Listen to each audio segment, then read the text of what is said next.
Sa taxi lugar. Kaya taxi 50 ra gud. Dili man jud ito. Ha? Mahala sa 100 ay kamuha mangigo mo ano ba bisita. Ha? Sa uban, katong uban pa na ako, 150 jud ang singin nila sa 50 ra. Ayun nga. Maayo ra makaingon tawo sa nga may pangdakpon pud mo ba kay grabe mamersyo. Ha? Ang nagsalang pud kumugal kay sa pido man jud nagbattery ba yun mo. Di kay ang taxi barato sa 50 ra taxi pag San Pedro. Asa sa San Pedro sa Tumay? Ha? Sa Tumay San Pedro? City Hall. Ha? City Hall. Wala maitang minuto. Ha? Pila dito day? Wala may ikaw nang pila. Dok palo pila. Pila dito? 70 lang. Ha? 70. Wala. Dapat takpo na mo diri kay mahal kay magpaningil. Sige ay lang. Dapat takpo ni may nanay oh. Overprice, mahal pas taxi. Sige, salamat kaya. So dapat pang ano yan, hulihin yung mga ganyan dapat to kasi ano, nanalaga sila ng tawag nito pasahero. Mahal yan, 70 pesos. Samantalang mula dito papuntang ano, City Hall, yan na lang ha. Di yan lalagpas ng 60 pesos. City Hall, lapit lang naman. Pero syempre ano ha, pag dito kayo sa Davao City, o nga pala, pag-usapan natin yung ganong setup dito sa Davao City. Ito sa mga bibisita ng Davao City, sa mga mamamasyal dito. Please makinig kayo sa akin. Huwag kayong sumakay ng mga habal-habal. Ito, example, Ecoland Terminal. Kasi di ba kapag kabisita ka ng Davao, like taga Socsargen, taga Caraga Region, pero Socsargen talaga na lang. Yun na lang no. Socsargen tsaka taga Bukidnon, Central, Northern Mindanao, taga CDO, pupunta ng Davao City, tapos bibisita dito mamamasyal. The moment pa lang na ma-drop na kayo sa bus terminal namin sa may Ecoland, may mga ano dyan, no? May mga habal-habal. O mga ganito, yan habal-habal. Pero hindi yan habal-habal ha. So may mga habal-habal, mga motorsiklo, no? May mga single motor na nakaabang, nakaparada doon sa labasan ng ano, 7-Eleven, doon sa may park, tsaka sa labas talaga ng Ecoland Terminal. So the moment na pagkababa ninyo, may mga nag-aabang dyan ng mga single motor at nag-aalok na ng ano, serbisyo, 100 pesos, 50, 200 pesos, 300, 400 naman papuntang airport. So mahal yon kasi ang taxi nasa nung huli kong punta sa no taxi, basta pinakamaano yon, pinakamahal 295 from Ecoland. Sinubukan ko talaga yon, pwede man ako magbasa na no. Pero siyempre para sa content guide talaga para sa mga dayo, gumawa ko ng ano. So para sa mga dayo no, gumawa ko ng ganong content para meron akong hindi yung tatanong lang o pwede mong tatanong na sana sa driver kung magkano yung kulang-kulang mababayaran kapag galing ka ng ano public transport terminal bus sa Ecoland papuntang airport diba? So syempre mas iba talaga yung ma-experience ko no, ako mismo since ako yung gumagawa ng content so kaya ako ma-experience first hand. So yun na nga, 295 pinaka mahal na nabayaran. Tapos ano pa yun, medyo may traffic pa yun na na-experience namin sa may bantang Bakaka area kasi nag-shortcut yun si mamang driver. Ang ginawa niya from Ecoland, dumaan kami ng Sandawa, tapos sa may ano no, dumaan kami ng ano, Orchard Cemetery, sa may Madapo Hills, tapos Bakaka Road. So umabot ng 295 pesos. Siyempre keep the change yung 5 peso, 300. So ngayon balikan ko yung ano mga motor. Huwag kayong ano doon, huwag kayong basta-bastang sumakay kasi once na ano yan, takaw disgrasya ha ang mga single motor kahit saang lugar sa Pilipinas. Dito sa Davao City, pakita dito napaka-strict ng implementation ng ano dito, ng speed limit, but still may mga incidents pa rin na mga vehicular accident na fatal talaga, no? With involvement of motorsiklo. Tapos taxi, yun po yung mga ano, yun yung mga matataas na fatality rate dito sa Davao City vehicular accidents. So kung gusto yung ano, maka-sure talaga na hindi kayo mapapagastos, mapapamahal sa pamasahe, so better na mag-taxi kayo dito sa Davao City. Napaka approachable na taxi driver dito, bawal mandugas dito, bawal manggancho, bawal mang-scam. Bawal ito yung mga ano, mga madodonong no na mga driver sa taxi. Pero sa mga ano nga, mga single motor, Yung kanina, kagaya doon sa e-bike na sasakyan sana natin papuntang City Hall. So yun, dahil nga hindi sila regulated ng LTO natin sa Davao, LTFRB, si TTMO, kung ano yung mga departamento na in charge, no, para sa ganyang bagay. So makakaano sila, no, kumbaga pag gusto sila sa gusto lang mangyaring pamasahe. Kasi wala silang wala silang lalabaging batas, kasi hindi naman nga sila hindi sila regulated, hindi sila registered. Dito sa Davao, wala pang dito wala pa kaming mga motorcycle taxi or MC taxi. Wala pa kami ditong angkas, wala pang joyride. Kaya taxi ka talaga dito. So, gaya nung kanina, 100, single 100, tapos itong huli 70. Pero wala problema doon, wala issue. Hindi siya issue sa akin. Kumbaga, yung akin lang, gusto ko lang i-save yung mga future visitors ng Davao City. Siyempre, yun di ba? Napakamahal. 100, bobo. Kawawa yung mga yung mga inosente. Inosente, like walang walang alam kung magkano yung posibleng babayaran. Yan nga, example, ako nga taxi. Basehan ko yung taxi mula doon sa may Ateneo sa Rojas sa puntang City Hall of Davao, nasa yan, 51, 52, 53 pesos. So ngayon siguro nasa mga paras lang din, walang pinagkaiba, kasi naging nakalibrate man sila ng 50 pesos, ang 45 pesos sa ngayon or 50 pesos yata ang metro ng taxi, pero wala na yung yung +5 kagaya dati. So in short, halos lang, magkaparehas lang, parang walang difference. Nga pala, bakit wala masyadong tao ngayon sa Davao? Kunyari, time check, kaya pala alas 10 na. Tsaka Sabado ba? Tama, Sabado pala, no? So walang pasok, walang mga estudyante. Yan lang, sa mga future na visitor ng Davao City, makinig kayo sa akin, huwag kayong basta yung yung mga ganong bayaran, 100 pesos, napakamahal, no? Taxi na lang kayo. 20, yung mga ganong mga e-bike, mga e-trike na yon, okay lang naman, 10 peso, 20, 30. Katunayan, di nga ako sumasakay ng yung mga desikad, padjak. Kasi ang parang tansya ko, yung binabayad kong 20 pesos kulang. Alam niyo yun? Parang kulang yun sa pagod, hirap na ginagawa nila. Kakapadjak, kakapidal. So yun, masyadong maliit yung 20 pesos. Kaya minsan, kung babayaran ko naman ng 50, parang ako naman yung lugi, kasi malapit lang naman. Kasi 50 binabayad ko dahil nga sa ako naawa lang. Kaya ginawa ko para hindi ako maawa, para hindi ako mag-guilty. Kailangan ko lang yung e-trike na lang, kasi di naman talaga sila gumagamit ng lakas, kundi enerhiya lang ng baterya, kuryente.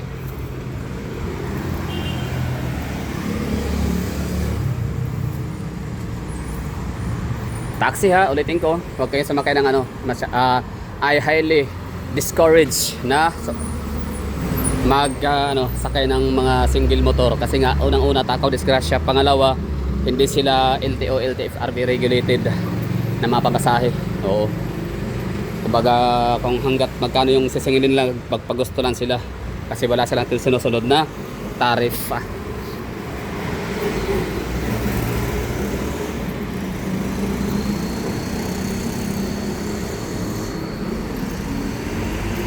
Kasi gaya nun, what if kung hindi pala ako taga rito, taga Davao, ako pala ay dayo, di ba? What if kung ako pala ay inosente, taga Davao nga, inosente naman, wala man alam sa mga pamasahe. So talagang magagancho, no?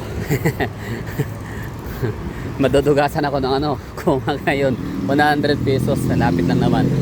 Nakailang minuto pa lang tayo sa paglalakad, 9 minutes. Paano kung maglalakad ka na ng street, hindi ka na magba-vlog, hindi ka na magdadaldal, di ba? So nasa lang to, mga 8 minutes, nasa City Hall ka na. Basta sa mga future visitors ng Davao City, wag kayong sumakay ng habal-habal, kasi hindi sila regulated ng LTFRB, LTO. So wala kayong habol dun. Maaari iba dyan, wala pang lisensya, di ba? Makulurong pa yung mga yan. Pwede kayong talagang tatablahin kayong mga yan. Delikado buhay nyo.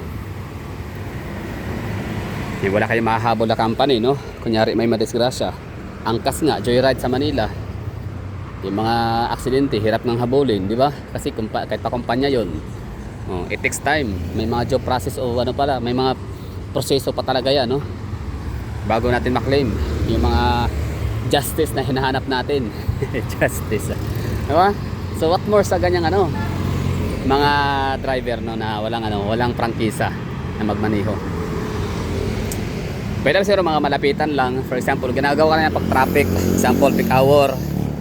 So sabihin natin rush hour, like mga 10 minutes na lang ako'y malilate na sa transaction. So pag mag-taxi naman, useless din kasi traffic nga, no? Wala namang exclusive lane para sa taxi. So I prefer motor, habal-habal, kasi pwede silang sisingit-singit, no? Kasi yun naman talaga talent ng mga tricycle driver, best in singit yung mga yan. Okay, mas mapapadali kapag ka naka-single motor, tas pamasahe 50. Hindi pa ako naka-experience, although hindi naman ako lagi, parang siguro binala mga kasampu or 5, 6 beses lang ako nakapag Di pa nga yata umabot ng 10. So ako yung nakasakay na ng motor dito sa Davao, like siguro pang 4, 3, 5 na beses. Hindi pa ako naka-experience na, or di ko pa naalala na nagbayar ako ng mahigit pa sa 50.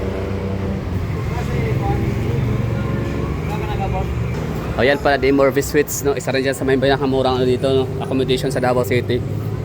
Ang nga lang dyan ay ang issue, kung titinam yung mga, kung titinam yung kailang review, pangit to ang ugali ng mga mga kahira. Mga taga front desk. Wow, you get what you pay for, no? What you pay is what you get, parang gano'n, no? So siyempre mura lang ang binayaran. So wag ka mag-expect ng ng 5-star hotel na uri ng serbisyo ng mga treatment ng mga staffs. Pero hindi siya gano'n ka pangit ang kailang kwarto. Maganda rin naman, aircon, okay lang din. Sa wifi, na siya, minsan occasional, minsan malakas, minsan mabagal. Tapos okay naman yung liguan, okay din naman. So far so good din naman. Walang reklamo sa kwarto ng The Morphe. Malinis, maganda, malakas yung aircon. May area nga lang na maingay. Oo, dito na try ko dito sa may San Pedro na gusto kong matulog. Huwag yung time na yon, need ko talaga ng quality sleeps like 12 hours hanggat maaari. Ang problema, doon ako nalagay sa pinakamataas. So yung pinakamataas, hindi na siya konkreto, no? Like parang gawa siya sa basta manipis lang, no, na dingding. So yun, nadinig ko yung ingay, pati yung kalabog ng mga empleyado, yung mga staffs, yung mga room boy. May mga binubuhat ng mga kalabog kung ano lang mga pinagagawa nila sa labas, no? So dinig ko yung ingay nila. So yun, na-distract yung tulog ko, kaya failure. So hindi naman ibig sabihin hindi ako uulit. Uulit pa rin naman ako ng The Morphe, pero hindi na ako doon kukuha sa kwartong pinakamataas tsaka yung gawa sa kahoy. So doon ako sa pinakailalim, konkreto talaga yun. So almost soundproof.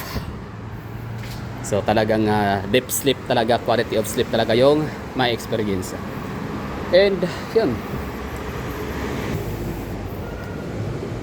So yun lang, no? Baling ko lang yung reminder, paalala sa mga future guest, future tourist, and future traveler papuntang Davao City. So sa transportation, kasi isa talaga yan sa pinaka-importante sa isang lugar, yung accessibility, no? Accessible ba yung lugar? The answer is yes, kapag ka merong maraming mapagpipiliang mode of transportation. So Davao City, we have buses para sa mga malalayong barangay like Toril, Kalinan, Lasang, Marilog. Meron kaming mga buses dito. Mandog, meron din. Sa Mandog pala, jeep lang pala, no? And ngayon, meron kaming jeep. Syempre, may taxi. Meron din e-trek naman, mga padjak naman. Pagka dito ka lang sa mga kabahayan lang, no? Mga community, mga villages. And may mga tricycle. O, gaya nito, yan, tricycle. Tricycle. And of course, jeep. Kahit saang lugar sa Pilipinas, jeep is a must talaga yan, no? Pero yung jeep namin dito, mga masisikip, ha? Huwag muna kayo magtaka kung bakit ganun yung jeep namin dito, masisikip, maliliit, kalawangin. nakatakot pa pwede kang pwede kang masugatan at magkaroon ng titano. Kasi nga meron kaming dawa bus system dito na implemented naman talaga dapat na siya, kaso nga lang andyan na rin ang mga bus units, marami na din. Andyan lang kumbaga budget na lang ang kulang para makatakbo, mag-operate na. Pero yung syempre yung bus system namin dito, high priority bus system, hindi na siya mag-ooperate kasi walang budget. Hindi tayo pinunduhan ng ating gobyernong Marcos. Hindi tayo priority kasi nga kalaban ang mga Duterte. Pera naman sana natin yung hindi naman sana pun pera ni Lisa at saka ni BBM at saka ni Romualdez yung gagamitin nila pang pondo para sa high priority bus system natin sa Davao. Pero hindi na tayo binigyan, so okay lang, ganun talaga. Meron pa naman ito nga 2025 election, so good luck. Sana manalo ang senatorial slate na promote nitong si dating Pangulong Rodrigo Duterte. Kasi masyadong minamaliit, masyadong ini-small ang kakayahan, impluwensya, political influence nitong mga Duterte. Kasi yun na nga, diyan sana lang talaga manalo itong 9. Pero wala di ko lang sure kay Ipi, pero alam niyo iboboto ko pa rin siya. Oo. Kasi ang pagboto kay Ipi, kay Philip Salvador, tsaka yung hindi ko kilalang dalawa, iboboto ko yung mayo kasi hindi naman yan itataas ni Digong kung hindi niya talaga tawag nito hindi niya tested yung mga tao na yon ang loyalty. So yun na siguro, maraming thank you. Andito tayo sa City Hall of Davao. Gusto kong malapitan, close up sa Davao City Hall para batiin ko kayo, babatiin ko sarili ko, tayong lahat na dito sa Davao City as happy birthday Davao City, happy 88th birthday. Yan lang ha, ulitin ko, huwag kayong sumakay basta-basta ng mga hindi rehistradong mga pampublikong sasakyan dito sa Davao City. Taxi, jeep, talaga ang pinaka best option tsaka basis. Yan lang siguro, maraming thank you and bye bye.